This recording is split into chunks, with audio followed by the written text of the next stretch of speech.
In this video, I'm going to show you the single biggest reason most e-commerce brands are leaving thousands of subscribers and hundreds of thousands of dollars on the table every single month. And it has nothing to do with their emails, their flows, or their campaigns. It's their pop-up. Because after generating over $175 million in revenue for more than over 250 plus e-commerce brands, I've realized most brands are still running the exact same boring pop-up that every other store has. A box that says get 10% off with a single email field in a tiny X in the corner. And that's converting maybe at 3 to 5% if you are lucky. But the brands we work with are hitting 15, 18, even upwards of 30% or higher. Same traffic, same products, and completely different pop-up strategies. So today, I'm going to walk you through the exact pop-up types and strategies we use across all of our clients to capture as many subscribers as possible and feed your entire email and SMS system with qualified leads. Because your pop-up is the front door to your entire retention marketing program. And if your front door is broken, nothing behind it works. But before I show you the specific types that convert the best, you need to understand why pop-ups fail in the first place. See, most brands treat their pop-up like an afterthought. They set it up once, they launched their store, picked up whatever default template their program gave them, and never touched it since. And the results are always the same. A flat, static form that gives visitors zero reason to engage. No personality, no interaction, no brand experience whatsoever. And the data backs this up. The average pop-up conversion rate, like I mentioned, sits around 3%, even upwards of 5%, but really nothing crazier than that. So that means for every 100 visitors that are hitting your website, you're only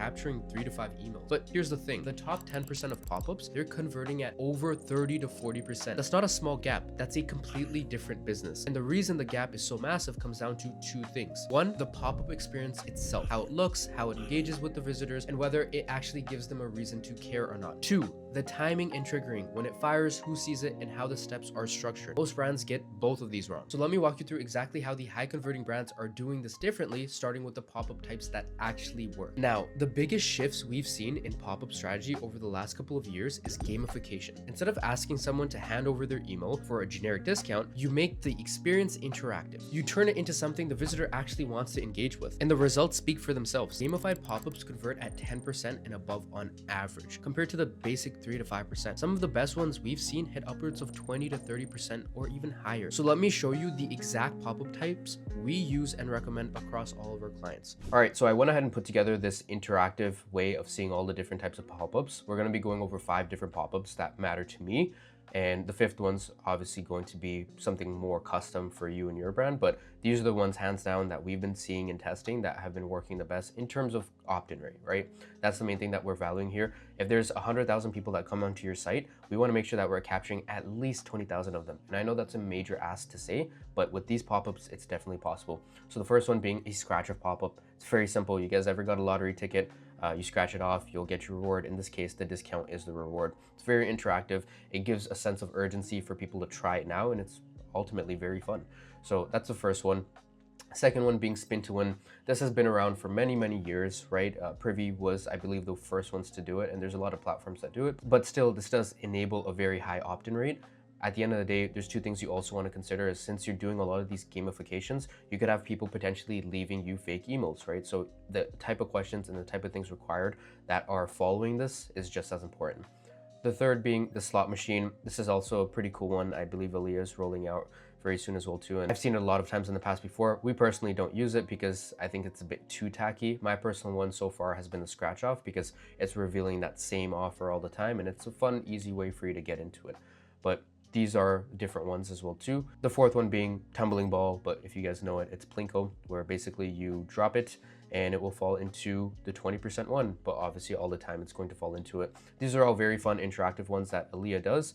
The fifth one is your own custom gamification, right? You don't need to have just one of these. You can have multiple of these. You can have micro commitments and different things like that. And we'll go over that in this part of it as well too, where we go over the 4 engagement tactics, whether it's mini quizzes, right? Where we're asking them a series of questions for them to do it. A lot of companies do this to better understand who it is that they're selling to. Yes or no micro commitments. This is massive. Do you want to save 15% off? Yes. No, I want to pay full price. Different things like that. So it's basic psychology. One small yes makes it easier for them to say yes again.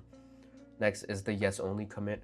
This is very simple as well too. Remove the no option. There's a lot of times where people don't even have the X, and that boosts the opt-in rate just by itself.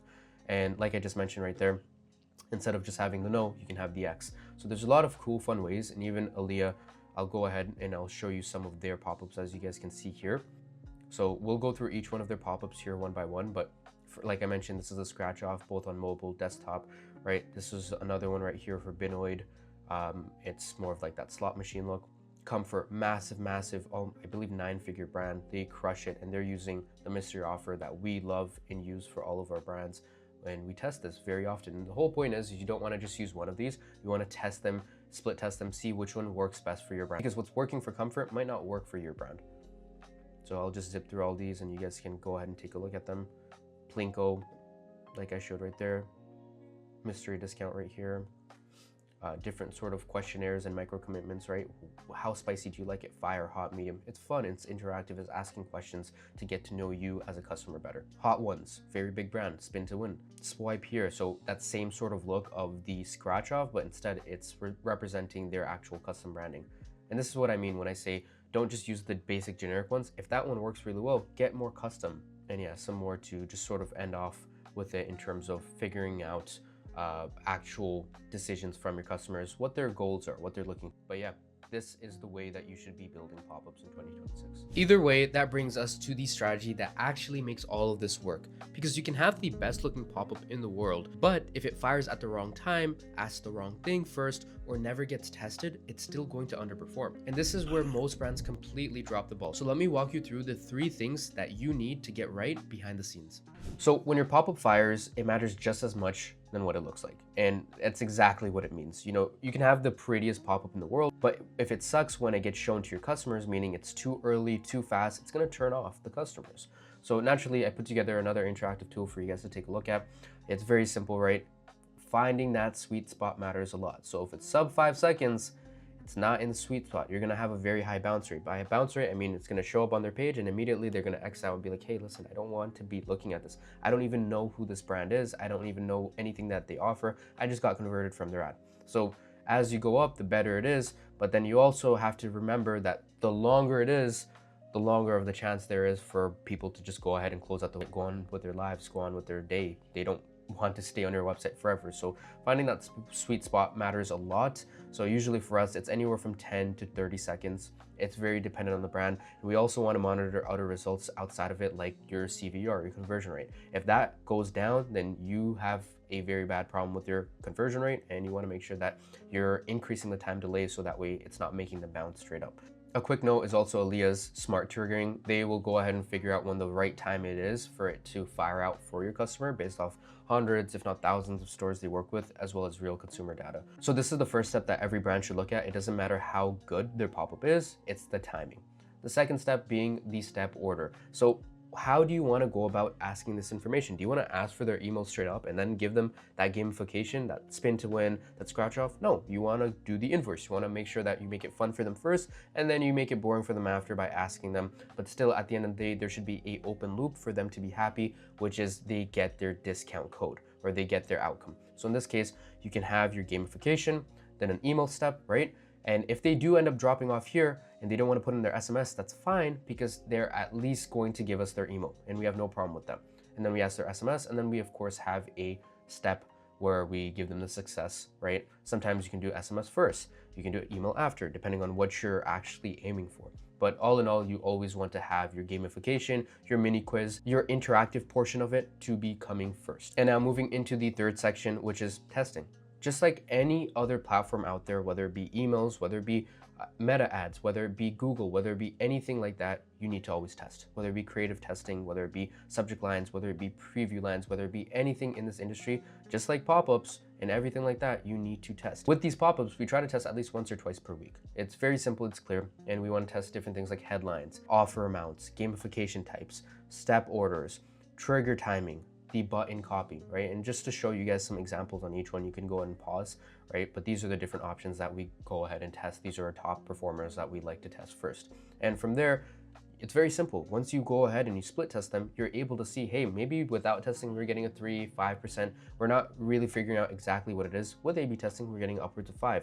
And the top 10% of those get upwards of 30%, like I mentioned. So it's very important. You could even take a sign-up form that used to struggle at 3 to 4% and get it all the way up to 30%. It's very much possible, which means 100,000 people land on your website. Of 3,000 people signing up, you're getting upwards of 40,000, 30,000, 20,000 people signing. So that's why it's very important for you to implement these 3 things. It doesn't matter how beautiful your sign up form is, you need to make sure you're testing these 3 things. And that's exactly how we approach pop-up strategies at Nest Marketing. But getting the pop-up right isn't enough to generate consistent revenue from email marketing. You still need flows, the campaigns, the full retention strategy, segmentation, copy, implementation, actually turning those subscribers into real revenue. So if you want to see how everything we've just covered fits into a complete system that generated over $1.3 million in 30 days for one of our clients, watch this video next. See you there.